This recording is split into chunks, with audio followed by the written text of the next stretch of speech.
Alright, you guys, so tonight I am making for Dan's dinner a stuffed chicken breast, because apparently right now I'm obsessed with stuffed chicken breast. But it's going to be stuffed with Parmesan cheese and Brussels sprouts and bacon. So, oh, somebody has their squeaky toy. So anyways, that's what we're going to be making for dinner tonight. So I'm going to get started by sauteing my Brussels sprouts and my bacon and my onion.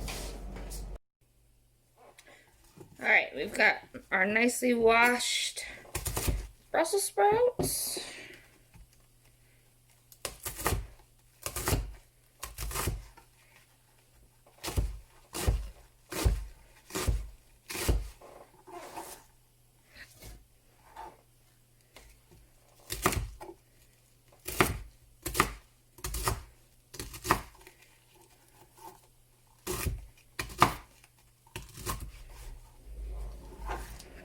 And Brussels sprouts are one of those things kind of like spinach where you think you're cooking a lot, but when you're sauteing it and stuff, it cooks down. So if you have too much, that's okay, or if you feel like you have too much. So I'm looking for about a cup here of chopped Brussels sprouts.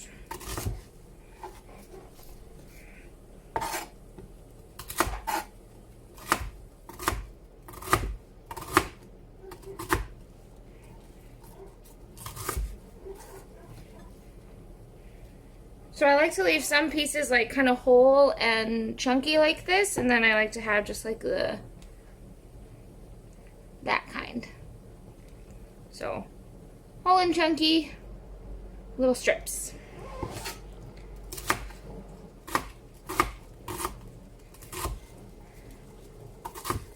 The nice thing about this too, like with Brussels sprouts, at least for us, like we actually we love Brussels sprouts.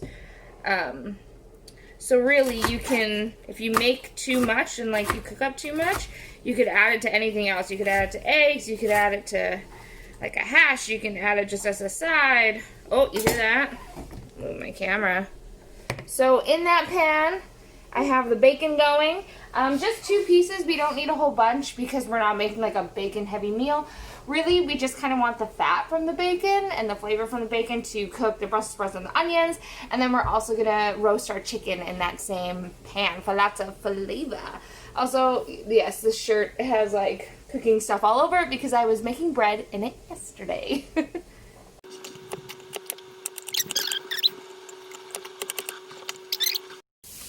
Alright, you guys, so in the previously baconed pan, so we left all the bacon grease in, I put in a little bit of extra butter, and then, and like when I say a little bit, I mean like half a teaspoon, if that, just to make sure it doesn't stick at all or anything as the bacon grease kind of gets soaked up and evaporates. So straight into your pan, keep it on low, so I have it at about like, I don't know, the number 4, so like medium to medium low, on your oven. And just saute everything away until your onions become translucent and your your Brussels sprouts start to become nice and crispy. And then add salt and pepper as you desire. Also, look at my cute new apron. It's a great thing. Dan's parents got it for me for Christmas.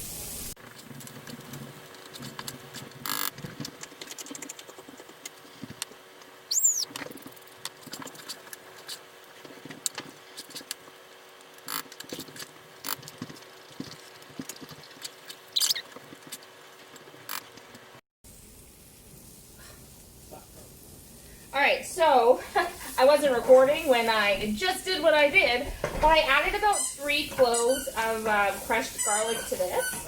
I add it partway through the cooking process because garlic burns so quickly. So when things are starting to almost finish up, that's when I would add your garlic. I also reintroduced the bacon back into the mixture. And we're pretty much good to go here. I'll show you a scoop here. Like, look how good that looks. Dan and I would both probably eat just like a bowl of this. We both love Brussels sprouts.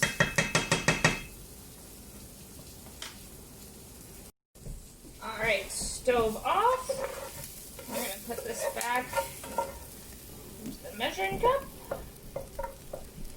Watch me spill it everywhere. Oh, actually I did pretty okay there. Alright, so like I said, we're actually going to use this same pan for roasting. So all of these like dark spots and all of these kind of stucky things, that's where you're going to get the best flavors from. So when you can reuse your same pan, always try to reuse it.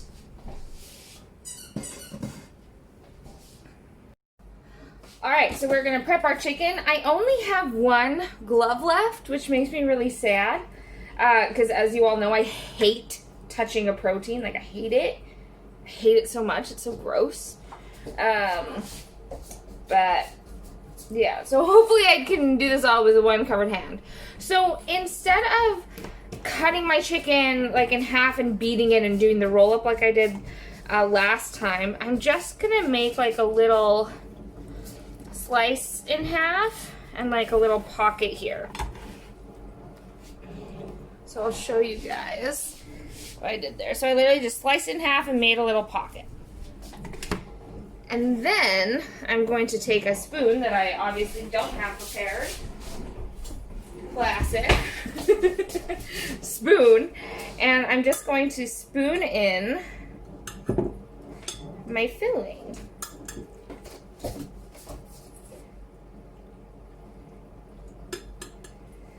It is funny that Dan and I both really like Brussels sprouts because it's a vegetable that not a lot of people actually enjoy. So it is funny that of all the vegetables, like both of our favorites is actually Brussels sprout.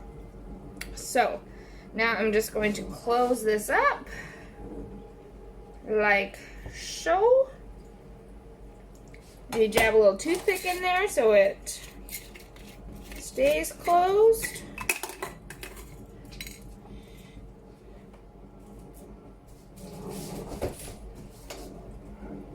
Boom. So, there we go. Stuffed.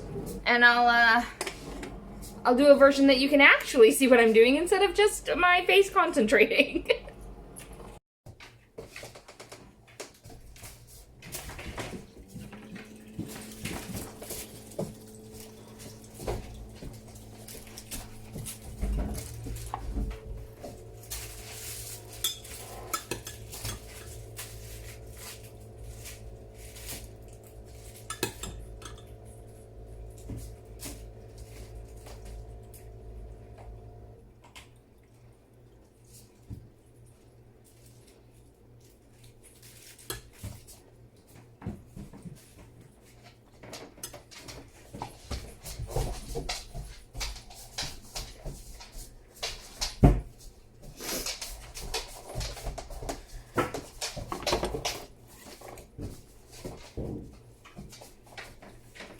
Oh, wow.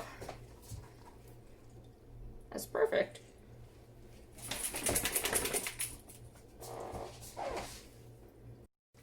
Alright, so I've got my 2 stuffed chicken breasts. Looking pretty good. I'll season them when I'm closer to the time for... Oh, look at all the cardboard. We'll just ignore those cardboard boxes. But I'll season them when we're closer to getting to the baking phase. Also, like I said, so you're gonna have, if you have leftover, what's it? Why do I keep wanting to call it cauliflower and or broccoli? Brussel sprouts. They're Brussel sprouts. But if you have leftovers of it, you cook it in eggs, just eat it straight out of the thing. Like, it's honestly probably one of my most favorite sides is Brussels sprouts, because they like absorb the flavor of whatever they're in. Ooh.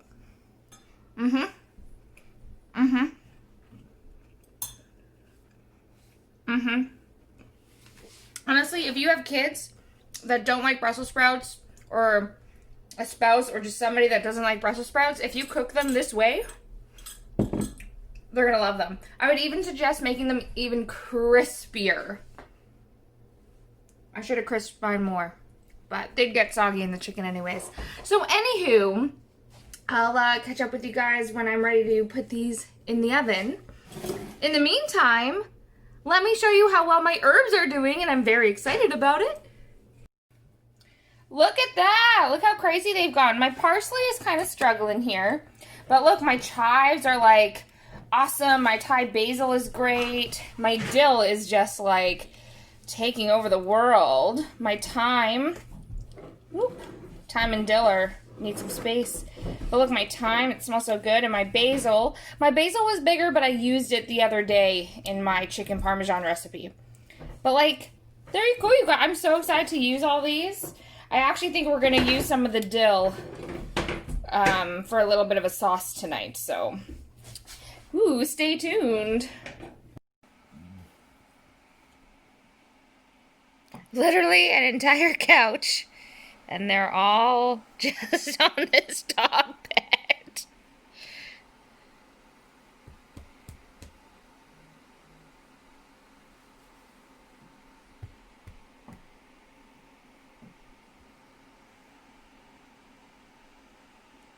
Silly animals, and Dan. Alright, so I'm ready to put this chicken in the oven. However, that depends on if Dan is actually going to come in for dinner on time.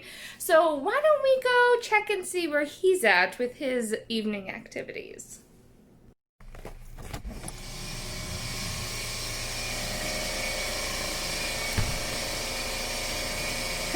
Well, hey, cool guy. We came to see when you're going to be ready for dinner. Ready?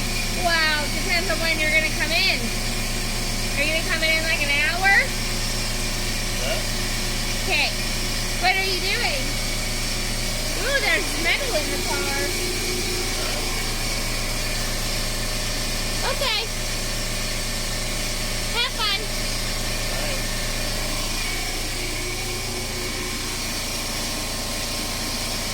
I don't quite know what he's doing there.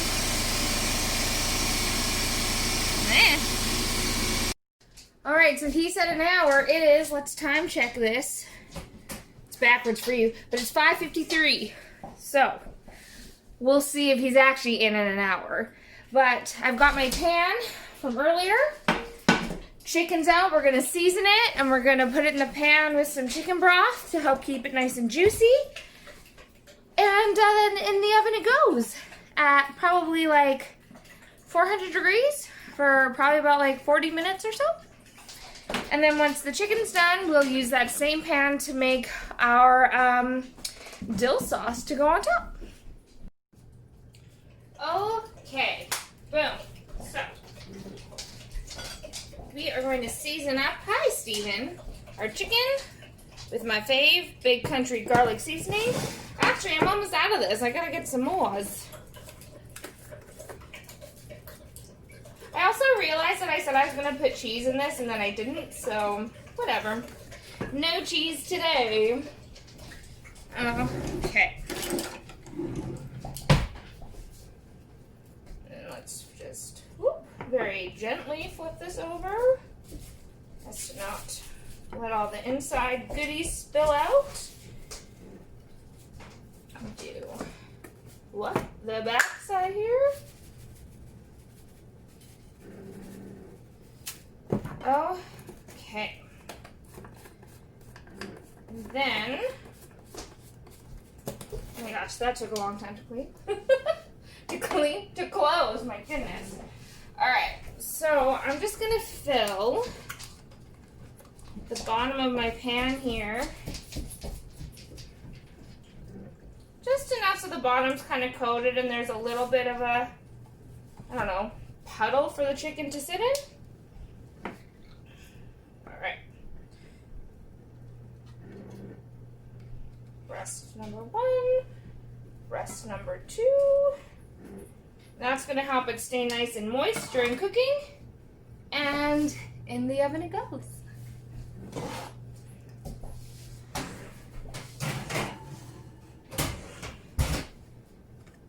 Alright, right, well, I'll see you guys back here when we start making our dill sauce. I also realized I forgot to put my little pads of butter on top of the chicken, but put pads of butter on top of the chicken. Okay, now it's gonna go in the oven. All right, our chicken is ready to come out of the oven. Boom, looking delicious. Also, I feel like I need to point out, it is in fact 6:54, and Dan, in fact, is already inside. So we lost that bet with ourselves. Anywho, chicken's done, so I'm going to save the pan and transfer the chicken onto the cutting board here to rest. No matter what the meat is, you should always let it rest. Chicken, salmon, red meat, let it soak them juices back up. All right, so I'm gonna put the pan on low here. Maybe adjust this a little bit. Boom, now it is time for our dill cream sauce to go on top of the chicken. Ow, that was dumb, y'all. Just watch me touch a hot pan. Whoops. That hurt. Oh, I'm an idiot. Okay. Into this hot pan, we're going to add some red onion. I have it just on kind of medium for heat-wise. And it's got all of those juices and stuff from the chicken. And we're going to let this onion kind of saute a little bit. Get some of the flavors. All of these, lift a lot of these little kind of black chunks. That's really where all the flavs is. And once the onion is kind of sauteing, we're going to add our slurry and our cream. So our slurry will go in after our cream. But basically, this is just cornstarch and water. It's about half maybe a teaspoon of cornstarch, and then, I don't know, like a quarter cup, third a cup of water. And then you just mix it all together really nicely before you add it in. And that's going to help thicken your sauce.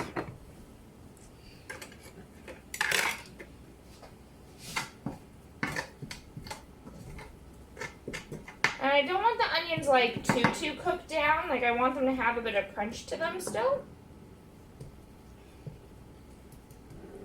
But you want them cooked a little bit so you can get some of that flavor.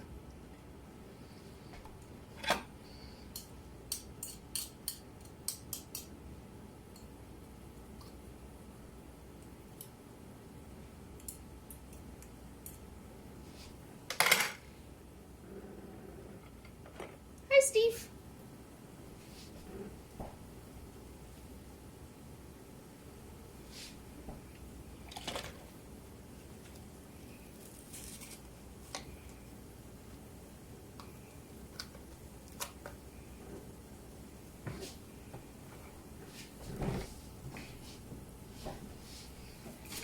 Alright, so I'm going to add a little bit more chicken broth to help lift up some of these juices. Not a lot, just a little bit. So that was probably like a quarter cup I put in there, if that.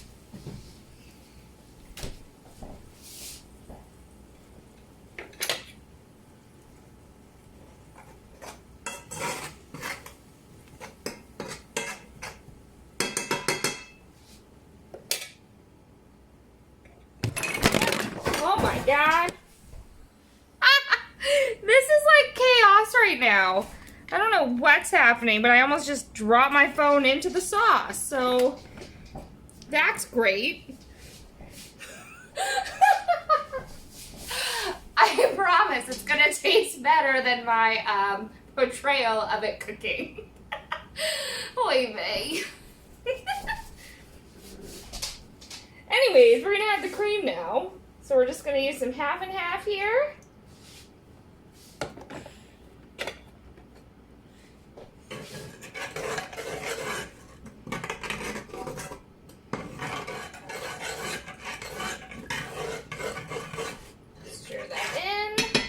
Come to a boil, and we're also going to add our slurry. I'm just going to add a little bit of slurry, and then we'll see if it needs any more thickening up. So I just added about half of the mixture I did. We'll use a whisk for this to make sure it all gets incorporated nicely.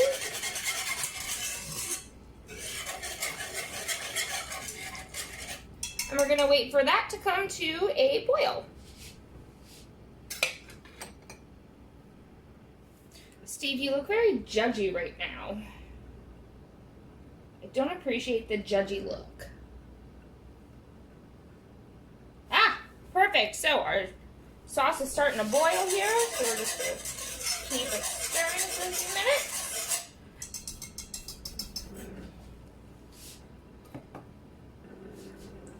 It's starting to thicken up, which is good. As it boils, it'll thicken. So you don't want it too thick. You want it to still be like a sauce. So literally I'll let it kind of boil over for like 20 seconds, 30 seconds.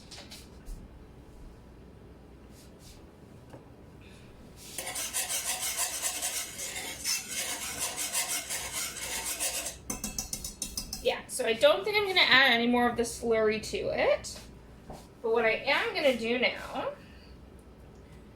is I'm going to turn the heat down to, medium-low.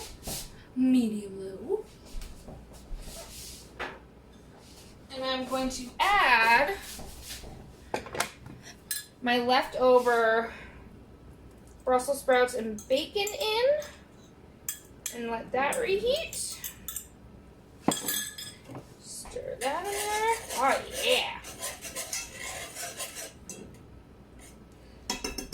And then I'm also going to add our fresh dill.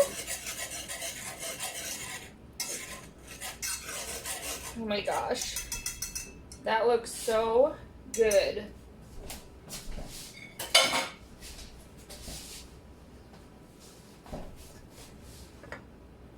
Show you guys a nice little close-up of that.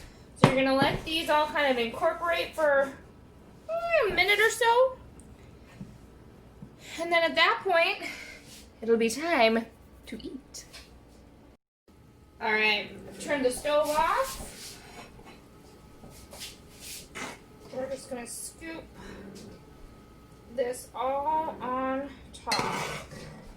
So there's dill, there's Brussels sprouts, there's onion, there's bacon. Like, this looks so good.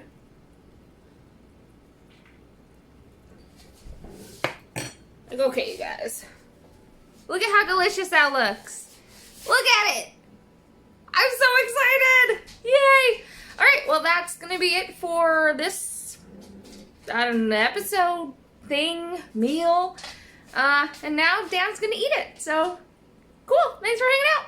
Talk to you later.